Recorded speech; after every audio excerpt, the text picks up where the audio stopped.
Once again, the lighting. Good morning, people.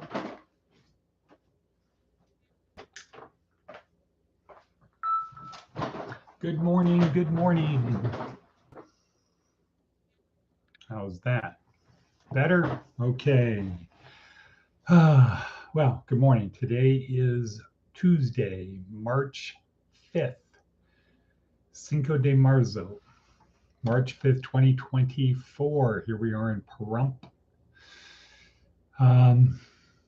Getting lighter outside. Daylight savings time is this week. So, but anyway, here we are to get started. Another day, another opportunity to make something happen, another great start to our creating better habits. And fundamentally, our goal is simple: to help you get from where you are to someplace better. From point A up to point B, from someday Isle to Successlandia. That's it. It is a big deal. You say, no big deal, just that. It's actually a big deal, getting to become the best possible version of yourself you should be. And I can say that because I deal with a lot of people who have a lot of regret. They went down this path in life. They just kind of were rudderless, just going with the flow of the people around them. And they ended up in their 50s, 60s, not many people in their 70s.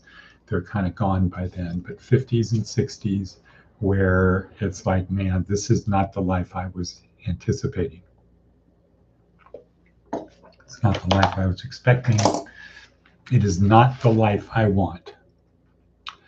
People with broken bodies and broken spirits.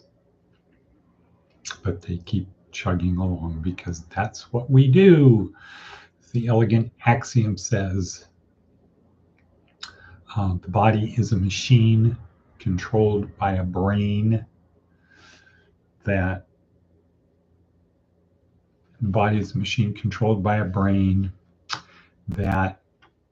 distorts reality in order to survive and thrive. Okay, boom. Break that down. See if you can find something wrong with it. You can't. The body is a machine controlled by a brain or a mind that distorts reality in order to survive and thrive. Okay, well, the meme of today is, what if you changed your beliefs? That's the meme of today. And we're going to get started in that, but let me first talk about our thing of something great is going to happen to me today. So I had some good things happening yesterday. Moving forward with the new place, had the internet, RV McKenna out doing the evaluation of what we need to do. Unfortunately, didn't get to see the TV station. Good trip to Las Vegas to the NAN event, the monthly NAN event. Got to see our Attorney General, Aaron Ford, and some judges, and head of the defense, the free legal services. Got to see him again, talking about an idea Don Bolden had, which is to not have collateral damages, collateral consequences to getting arrested, like losing your car, like losing your property, etc. Talked to some municipal court judges about sharpen the saw. So good progress there. Going to Vegas today, have a good lunch meeting. And so again, you got to program your RAS, your reticular activating system. Something great is going to happen to me today. Something great's going to happen. I just have to be ready for it. So when that thing appears, boom, you can respond, react, and go forward. This is day 2 of our 4-week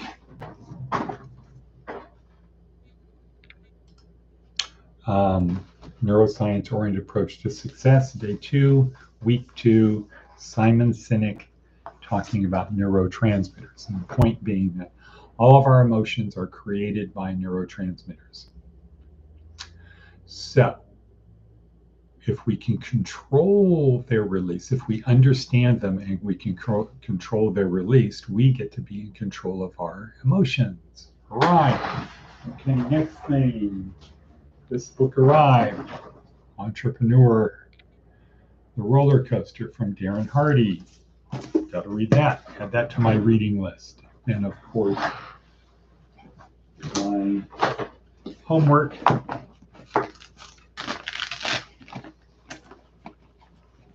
For my graduate program in pastoral ministry. This book, very tough book, for boots on the ground type theoretical. And then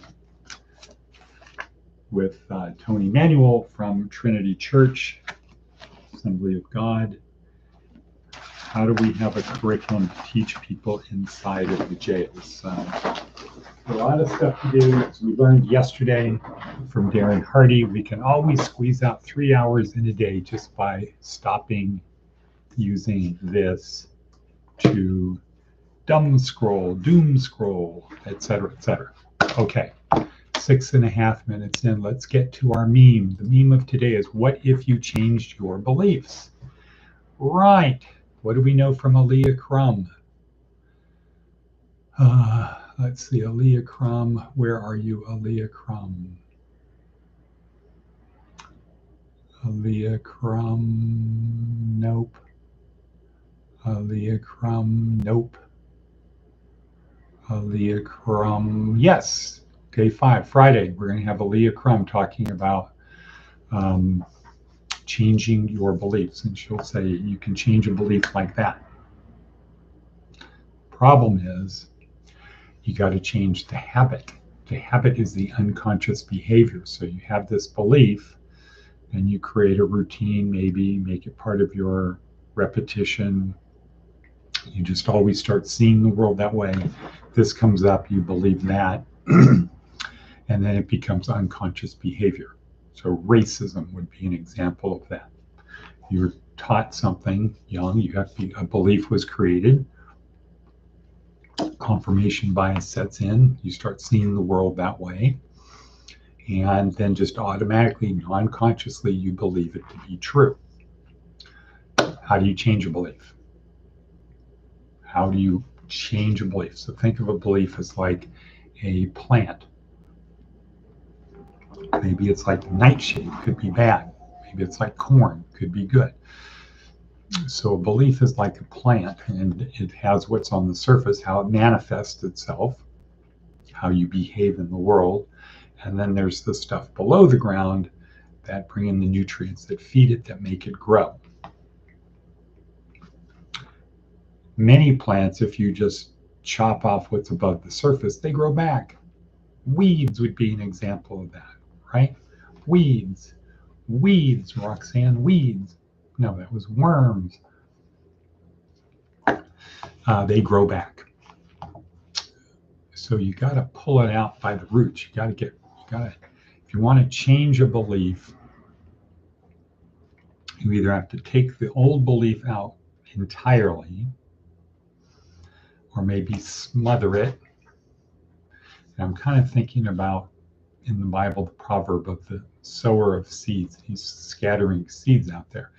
Some seeds land on the roadway, and nothing happens, or the birds come down and get them. Other seeds land in rocky soil, so there's some dirt, they take root quickly, but the roots can't go deep.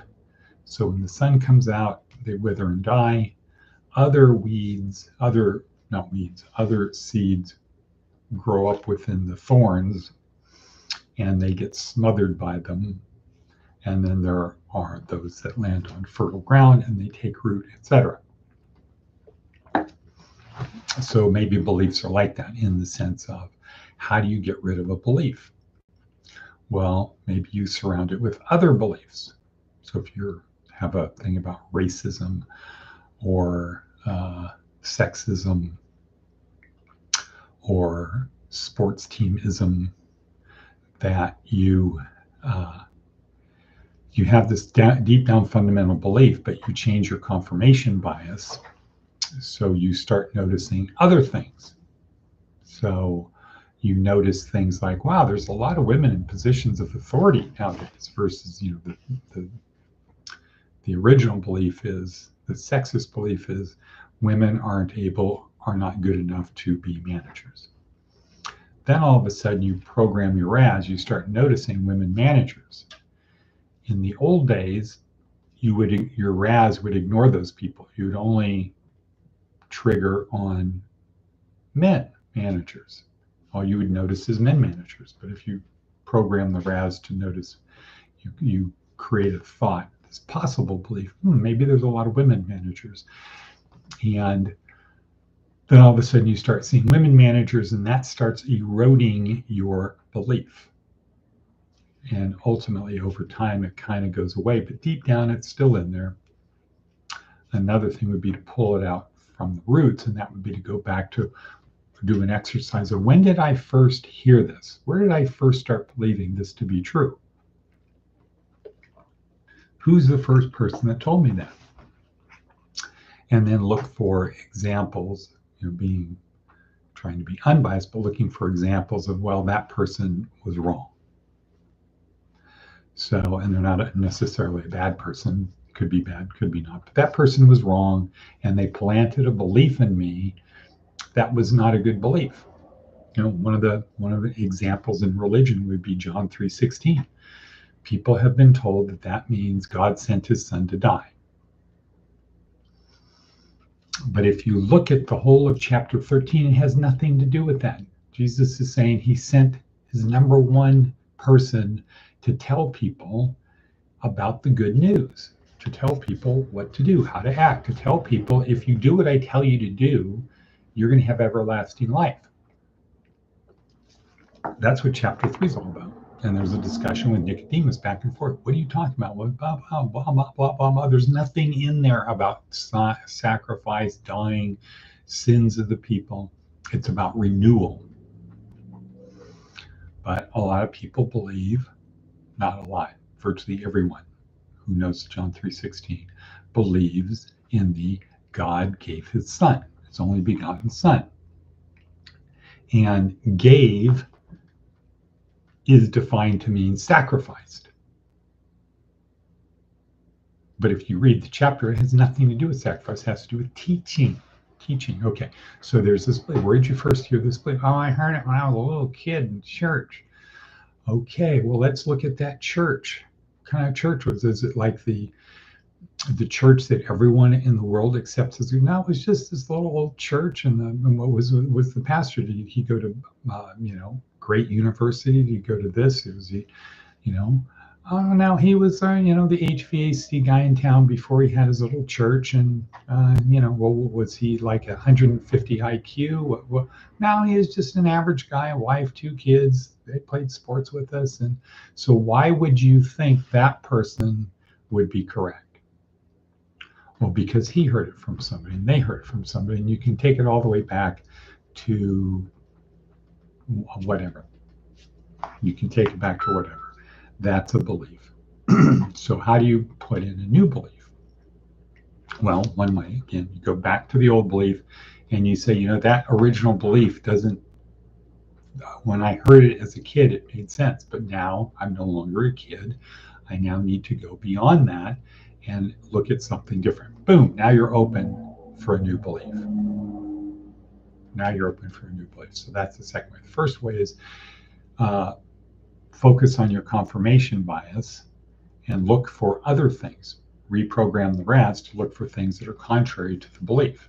If you go back and uproot the belief, it takes a little bit longer. You uproot the belief, you replace it with a new belief, your confirmation bias, your RAS is automatically going to be looking for things to support that. So if you had a different view of John 3:16, for example, you would look at chapter 3 and say, you know what? Yeah, this doesn't talk about sacrifice. In chapter 4, in chapter 5, and these other gospels, it's not up until this point in time that Jesus is even talking about dying. But also around all that dying stuff is they keep stories of people don't like him, like the Pharisees and the establishment. They don't like him. They're chasing him out of town. He's fleeing from them. He's having to stay out of the towns. And then finally, there's the point like Socrates of, if you keep doing this, they're going to kill you. So your choice is to stop doing what you're doing, renounce what you're doing, or have the courage of your convictions and be prepared for what happens, which is they're going to kill you. And then the context of dying is, I'm going to do this for you guys, for many, not for all people, past, present, and future, so that I'm taking away their sins, but they're going to continue to sin. And in order for their sins to go away, they have to believe that I was the Messiah and I took away their sins, but they still sin, and et cetera, et cetera.